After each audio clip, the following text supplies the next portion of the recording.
उड़ते प्लेन में डाका डाला और हवा में ही फरार हो गया।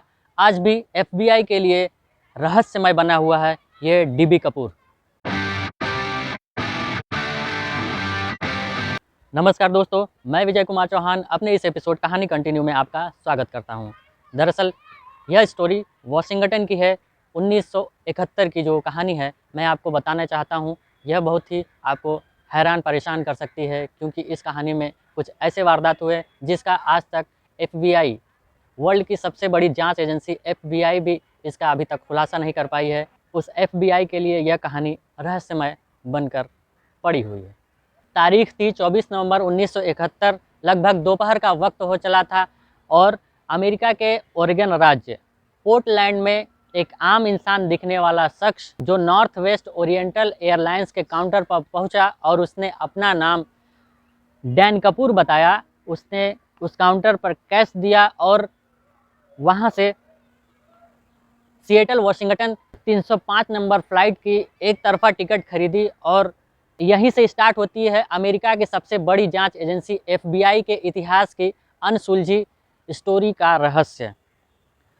डैन कपूर एक वो सीधा साधा शांत दिखने वाला व्यक्ति था। उसकी उम्र लगभग 40 से 45 वर्ष थी। वह ब्लैक टाई और वाइट शर्ट के साथ एक बिजनेस ट्रैक सूट पहन रखा था। फ्लाइट टेक ऑफ करने के लिए स्टार्ट हो चुकी थी। तब तक डीबी कपूर ने एयर होस्टेस को कुछ ड्रिंक ऑर्डर किए, बर्बन विस्की और सोडा। लगभग दोपहर के 3 बजे के बाद डीबी कपूर ने एयर होस्टेस को एक पर्ची पकड़ाई जिसमें लिखा था कि उसके ब्रीफ केस में बम है और उससे जैसा कहा जाए वैसा वो करे। वो पर्ची पढ़ते ही एयर होस्टेस डर गई और उसके पास बैठ गई जैसा उसने पर्ची में लिखा था। पास में बैठने के बाद डीबी कपूर ने वो ब्रीफ केस खोलकर उसे दिखाया जिसमें रंग बिरंगे तारे और रेड कलर की स्टिक्स थी, जिसे देखकर एयर होस्टेस के होश उड़ गए और डीबी कपूर ने कहा, जैसा मैं चाहता हूँ वैसा तुम लिखो। एयर होस्टेस बिल्कुल हूबहू वैसा ही करती है जैसा उससे कहा जाता है। एक पर्ची पर वह उसका डिमांड लिखती है और सीधा कैप्टन के पास जाती है। कैप्टन के पास जाने पर पता चलता है कि उसका डिमांड है कि 4 पैराशूट और $2 लाख उसे दिए जाएं। उसके बदले वो प्लेन को छोड़ेगा, जिसमें 36 यात्री थे और उस फ्लाइट के कर्मचारी थे। फ्लाइट सिएटल में लैंड करती है। वहाँ से लगभग 4 पैराशूट और $2 लाख उसको दे दिए जाते हैं, जिसके बदले उसने 36 यात्रियों को छोड़ दिया और वहाँ उस प्लेन के अधिकारियों को नहीं छोड़ा। उसने फिर से सिएटल से प्लेन को टेक ऑफ कराया और मैक्सिको सिटी चलने का आदेश दिया। मैक्सिको सिटी जाते जाते रास्ते में ही कुछ ऐसी रहस्यमयी घटना हुई, काश वो नहीं हुआ होता तो डीबी कपूर डे आज तक नहीं मनाया जाता।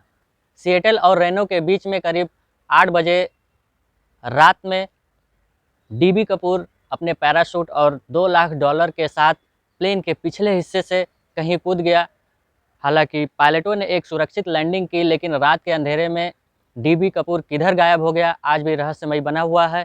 एफबीआई को जैसे ही इस घटना का पता चलता है उसने छानबीन स्टार्ट कर दिया और नॉर्थ वेस्ट हाईजैकिंग के चलते इसका नाम नॉर्जेक पड़ गया, जो कई सालों तक चलती रही। सैकड़ों लोगों से पूछताछ की गई और सबूत इकट्ठा करने के लिए प्लेन की छानबीन भी की गई। जांच के 5 साल बाद तक संदिग्धों की सूची में लगभग 800 से ज़्यादा नाम शामिल थे, जिसमें एक थ्योरी के तहत अंदाज़ा लगाया जाता है कि डीबी कपूर शायद प्लेन से कूदने के बाद बचा ही नहीं। उसने जो पैराशूट इस्तेमाल किया था शायद वो खुला ही नहीं।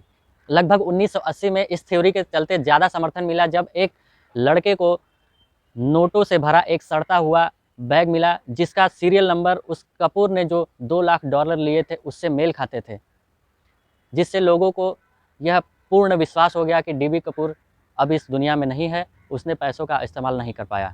लेकिन एफबीआई के अधिकारियों के लिए यह कोई आम बात नहीं थी। कोई व्यक्ति आता है, प्लेन को हाईजैक करता है और अजीबोगरीब तरीके से अचानक से वो गायब हो जाता है। आज भी एफबीआई के लिए एक रहस्यमयी घटना बना हुआ है। इस दिलचस्प कहानी को सुनने के लिए, हमारे साथ बने रहने के लिए बहुत बहुत धन्यवाद दोस्तों। मैं विजय कुमार चौहान इसी तरह अपनी स्टोरी में लगातार कहानियाँ आपको सुनाता रहूँगा, आपको एंटरटेन करता रहूँगा, आपको जागरूक करता रहूँगा। देखते रहिए मेरी कहानी कंटिन्यू। मुझे सपोर्ट कीजिए, लाइक कीजिए और अपना आशीर्वाद बनाए रखिए। और सुरक्षित रहिए। जय हिंद।